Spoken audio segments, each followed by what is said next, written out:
مسیح کے بابرکت نام میں آپ سب کی سلامتی ہو۔ امید کرتا ہوں آپ سب خیریت سے ہوں گے۔ جیسے کہ ہمیں معلوم ہے کہ ہم تصور خدا کی بات کر رہے ہیں اور ہم نے اہل یہود کا تصور خدا دیکھا، پھر ہم نے اہل اسلام میں تصور خدا دیکھا، پھر ہم نے اہل ہنود میں ہندوازم میں تصور خدا کو دیکھا، اور میں سمجھتا ہوں کہ ہم نے تصور خدا کو بہت دیکھ لیا دوسرے مذاہب میں۔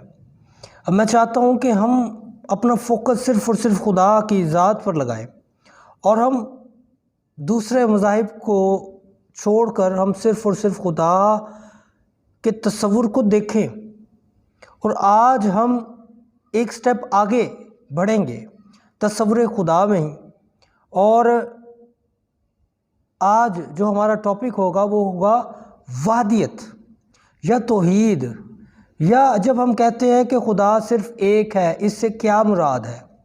اس سے پیشتر کہ ہم اپنے ٹاپک کی طرف بڑھیں، میں چاہتا ہوں جو لوگ ہمارے چینل پر نئے آتے ہیں کائنڈلی ہمارے چینل کو سبسکرائب کریں، لائک کریں، اور کوئی سوال ہے تو وہ کومنٹ میں پوچھ سکتے ہیں، کوئی اصلاح ہے تو وہ بھی آپ کر سکتے ہیں کومنٹ میں، اور اگر آپ کچھ سجیشنز دینا چاہتے ہیں تو وہ بھی آپ کومنٹ میں کر سکتے ہیں، اور ساتھ ہی ان ویڈیوز کے لنکس کو شیئر کریں زیادہ سے زیادہ، تاکہ خدا کے کلام کو ہم زیادہ سے زیادہ لوگوں تک پہنچانے والے ہو جائیں۔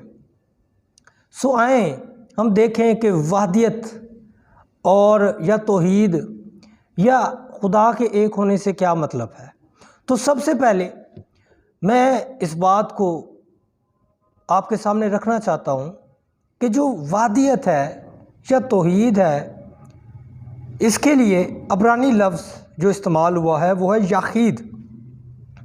یاخید کا مطلب ہے صرف ایک، اس کے سوا کوئی اور نہیں۔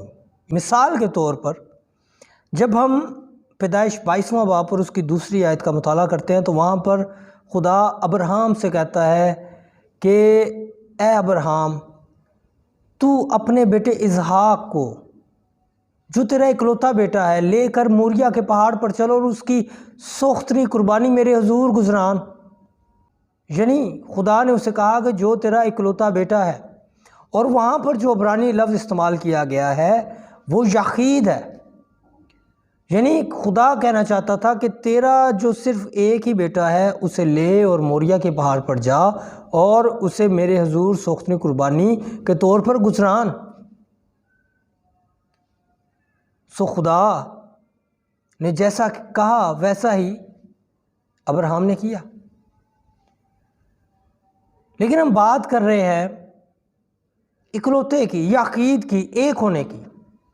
پھر جب ہم بات کرتے ہیں قضات 11واں باب اور اس کی 34ویں آیت کی، اور وہاں پر افتح جلادی کی بیٹی طبلے باجے اٹھا کر اپنے باپ کا استقبال کرنے آتی ہے، اور وہاں پر لکھا ہے کہ افتح کی ایک ہی اولاد تھی، اور وہیں پر یاخید لفظ استعمال ہوا ہے، وہاں پر بھی یاخید لفظ استعمال کیا گیا ہے۔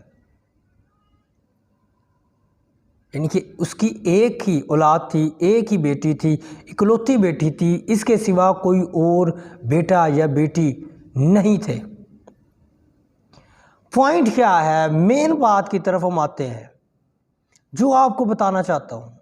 حیران کرنے والی بات یہ ہے کہ جہاں جہاں بھی یہ لفظ ایک کسی عام انسان کے لیے استعمال ہوا ہے، کسی نبی کے لیے استعمال کیا گیا ہے، کسی چیز کے لیے استعمال کیا گیا ہے، یا کسی خاص انسان کے لیے، خاص پرسن کے لیے، خاص شخص کے لیے استعمال ہوا ہے، تو یہی لفظ استعمال ہوا ہے یاخید۔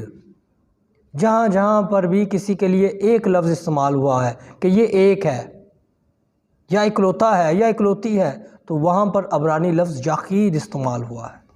لیکن جب خدا کی بات کی گئی ہے، بائبل مقدس خدا کا بیان کرتی ہے، اور بیان کرتے ہوئے یہ کہتی ہے کہ خداوند ہمارا خدا ایک ہی خدا ہے۔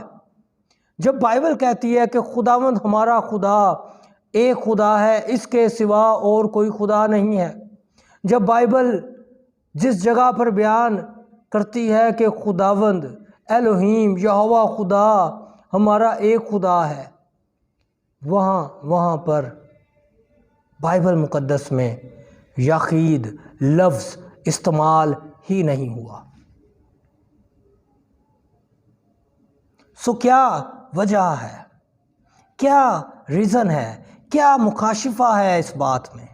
اس لفظ کی بات کریں تو اس لفظ کا کیا مکاشفہ ہے، کیا معنی ہے، کیا مفہوم ہے جو خدا کی ذات کو ایک بیان کرتی ہے، اور وہ کون سا لفظ ہے؟ وہ جاننے کے لیے میں چاہتا ہوں آپ ہمارے چینل کو سبسکرائب کریں اور بیل آئیکن کو پریس کریں تاکہ آئندہ آنے والی ویڈیو میں آپ اس کے بارے میں جان سکیں۔